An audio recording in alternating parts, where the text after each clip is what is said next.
2, 3. This is Jeanette Stanfield. I want to share a short selection from Brian Stanfield's book, The Courage to Lead.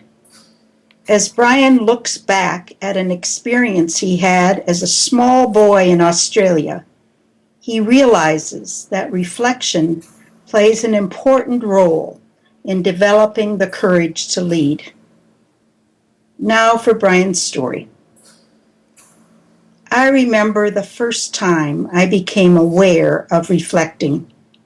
It was a dread-filled and slightly fascinating experience when I was 7 years old.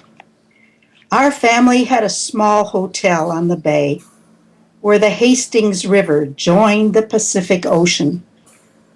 The view from our front veranda embraced the whole bay, the two breakwaters, and the ocean beyond.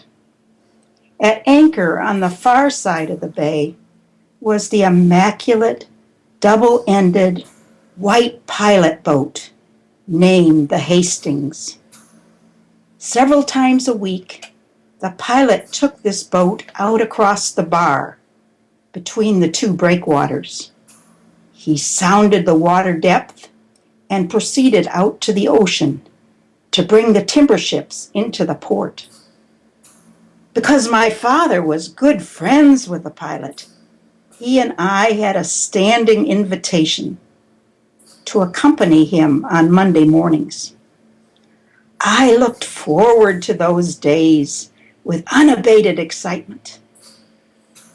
On one such morning, my father fell off a ladder and sprained his ankle. No one thought to tell me. So as I stood on our veranda, I could see the pilot boat moving out between the breakwaters. I observed that I wasn't on it and immediately assumed that I had been left behind. I cried and raised a hullabaloo until my sisters dragged me kicking and screaming to show me that my father was not on the pilot boat either. He lay in bed with one leg propped up. That was the day the pilot boat never returned. No one knew what had happened.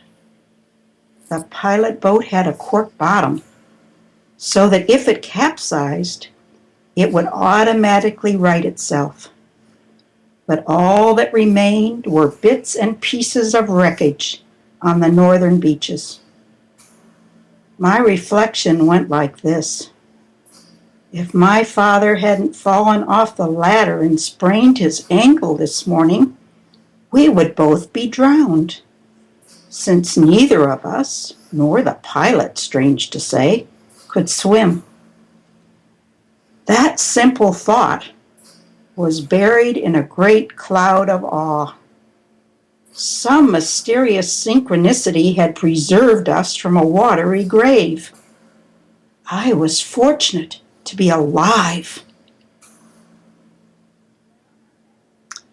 There is nothing like a near miss at death to concentrate the mind wonderfully and evoke reflection.